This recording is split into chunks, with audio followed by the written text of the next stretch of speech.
Today's rule of retirement is really looking at how we help people identify the risks that they want to take. And when we get to retirement, you now have the option to invest your money any way that you want to. So really, risk is a number that you want to take, not necessarily what you have to take.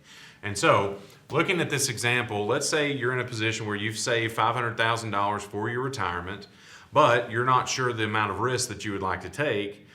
In an ideal world, no one would ever lose money, but if you're going to have money in the stock market, you will have risk that happens at some point. So what we're trying to determine is the right way to allocate your money. So let's assume in a year's time, the market corrects, and this $500,000 pot that you have drops to $450,000. So it has a reduction of 10%.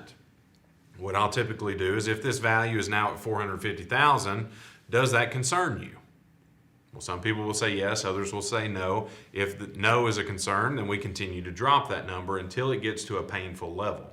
Because what we want to avoid is being in a position, if this 500 does drop to 450, you get to a point where you say, I'm scared to death, I sell out of everything, and then you've lost the potential to make back up to that 500,000 with what you were invested in previously. So we wanted to identify that, and let's say 450 would be the most risk that you would want to see, as we had identified, that $50,000 is a 10% drop.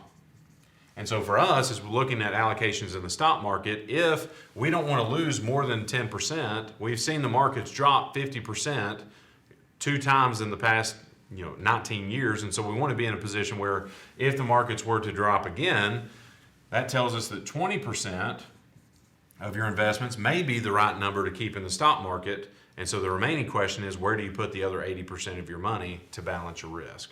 Those are conversations we have with people all the time, because we can't control what the market does, but we can control how much we give to the market. And so we want to understand risk and see how that fits in our entire portfolio.